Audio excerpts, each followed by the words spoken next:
You ever have one of those weeks that just kicks the door off your sanity and lets the circus roll right in? Well, buckle up, because last week I found myself right in the middle of a plot so wild even Netflix would have sent it back with a note. A little too dramatic, don't you think? It started with a phone call from my bank. Yeah, not the good afternoon, just checking in kind of call, but the kind that makes you spit your coffee, scramble for a pen, and start wondering if you've secretly become a criminal overnight. You know what I mean? So I'm half asleep, sprawled on my couch, and the bank rep's voice crackles through the phone. All business, no sympathy, no mercy. Mr. Thompson, it appears a $15,000 community loan was taken out in your name and your payment just bounced. I stared at the phone, waiting for it to laugh and say, "Just kidding." Instead, she kept going, her tone making it pretty clear she'd heard every excuse in the book. The signature matches your account records exactly. Would you like us to put a freeze on your credit while we investigate? Freeze my credit, lady. My credit's already hanging by a thread, one strong wind, and it'd blow away for good. But let's be real, what had me sweating wasn't the money. It was the name, Karen. Not just any Karen either. HOA President Karen, the unofficial queen of you can't do that. You know the type, her hobbies catching neighbors with one blade of grass out of place. Turns out she'd graduated from pettiness to full-blown felony. She forged my signature and tried to saddle me with debt I didn't even know existed. So I did what any sleep-deprived, coffee-fueled adult would do. I marched straight to the HOA office. If you can picture a closet with delusions of grandeur and a fax machine stuck in a perpetual out-of-order loop, you've seen our HOA headquarters. And there she was, Karen herself, rocking sunglasses indoors like she's hiding from the FBI or maybe just the light of the truth. I walk up, keep my tone steady even though my blood's boiling, and say, "Hey, Karen, about that loan the bank says I took out." She doesn't even flinch, hits me with her world-famous Karen smirk and says, "Oh, that's probably a clerical error. You know how these things go." "Yeah, Karen, clerical error like the Mona Lisa painted herself. I left that office biting my tongue so hard I nearly drew blood." The real comedy started in the neighborhood. You mention Karen's name and folks start popping out of their garages like meerkats. "Did she really forge your signature?" my neighbor asks, eyes big as dinner plates. "Oh yeah, I deadpan and probably stole my Netflix password while she was at it." Laughter all around, but inside I was planning my counterattack. That night I got my hands on the loan paperwork, and let me tell you, the forgery was so bad it could have been modern art. Karen's idea of my signature looked like a caffeinated squirrel tried its best.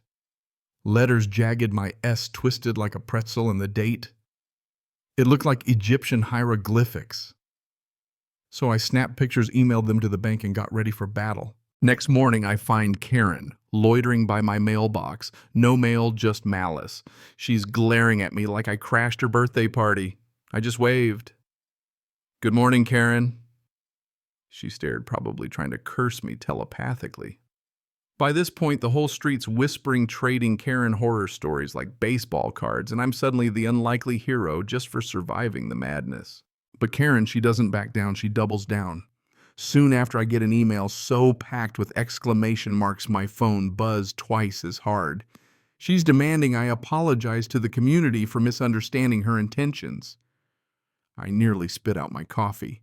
Apologize for being the victim of fraud. I forwarded it straight to my lawyer with a note, "You gotta see this." And that's when things spun completely out of control. My inbox fills up with neighborhood confessions. Turns out Karen's reign of terror spans years. Petty fines, bizarre threats, even a complaint about someone's wind chimes being too cheerful. It was the HOA Twilight Zone. Now I'm ready for a fight. I've got proof, I've got logic. And best of all, I've got a sense of humor Karen can't match. But just when I think the worst is over, oh buddy, it gets wilder. My neighbor Linda, queen of HOA gossip, calls me up. "Did you hear what Karen did?" she whispers like we're in a spy movie. I brace myself. Apparently Karen called an emergency HOA meeting to address the community crisis, which in Karen speak means publicly shame the guy who exposed me. She went all out, printed loan docs, highlighted her made-up errors, and get this, stapled them into a booklet titled "How Not to Be a Neighbor." It was like a middle school project, complete with doodles and angry arrows pointing at my name. I had to see this circus myself. So I walk into that meeting with my real paperwork phone ready to record, and the biggest try me smile I could muster. Karen stands at the podium, arms crossed, acting like she's defending the nation. Mr. Thompson has committed an egregious error. She booms, waving her booklet around like a winning lottery ticket. The room's dead silent. That's when I stand up, wave my copy, and say, "Actually, Karen forged my signature on this loan. I've got proof." You could hear a pin drop, then a collective gasp that would make reality TV proud. Karen's face goes from smug to stunned to somewhere between tomato and ghost. And the twist. Mr. Henderson, the oldest, quietest neighbor on the block, man's never spoken at a meeting in 20 years, suddenly stands up. He's got that old man gravitas and just says, "Karen, did you really think nobody would notice I nearly lost it?" Even funnier, Karen's own cat leaps onto the podium, knocks her precious papers everywhere, and lands right in her lap. The place erupts in laughter. Linda's trying not to snort. Karen's just sitting there, shell-shocked the emperor with no clothes. By the time the laughter dies down, the board's quietly relieved her of any decision-making duties. I left that room with a bounce in my step, vindicated, victorious, and, yeah, a little giddy. Karen glared like she was casting a spell. "Good luck with the cat," I said, and she just muttered about the neighborhood never appreciating true leadership. "Sure, Karen, sure."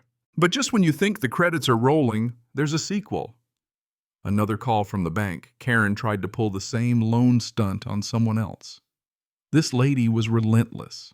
Word spreads, the HOA bans her from meetings, and her cat becomes a neighborhood mascot. At this point, I started keeping a Karen log just to keep track of the ridiculousness. Then came the grand finale. I opened my door one morning to find bank reps, local reporters, and a swarm of neighbors all squeezed onto my porch like a clown car. "We've reviewed the forged documents," the bank says, "and with all the neighborhood video evidence, we're launching a full investigation." Turns out, folks had been recording Karen's greatest hits for months. Her dramatic violation notices, her rants, her attempts to find someone for a smiling garden gnome, all caught in HD. Right on cue, Karen barrels onto my lawn binder and hand hair flying like she's auditioning for a shampoo commercial. "This is a conspiracy," she shrieks. But it's too late. The bank's got proof, neighbors got footage, and the world's got front row seats. Mr. Henderson, the man, the myth, the legend, steps forward with his tablet. Exhibit A through Z, he declares, showing off a slideshow of Karen's wildest HOA moments. By now, Karen can't even get a word out, opens her mouth, shuts it, opens again, shuts it. Reminded me of a cartoon villain just realizing the anvil's heading her way. So I look her in the eye and say, "Karen, maybe it's time to try mime. You're already great at being silent in awkward situations." The crowd loses it. Even the cat looks smug. And then just to put a bow on it, Karen tries to storm off, trips over her own binder and face plants into a bush. Cinematic gold. By the end of the day, the bank clears my name. The HOA issues a formal apology, and Karen's left, sitting on her porch glaring at anyone who dares smile. The neighborhood. We laughed, we learned, and we toasted to the day when proof comedy and a little bit of public embarrassment set things right. And if there's anything I walked away with, it's this. Sometimes justice is less about courts and more about timing, witnesses, and the perfect punchline. So here's my advice. Keep receipts. Never underestimate a bored neighbor with a camera. And remember, no villain stands a chance when the whole block's watching. But tell me, this was Karen just power hungry?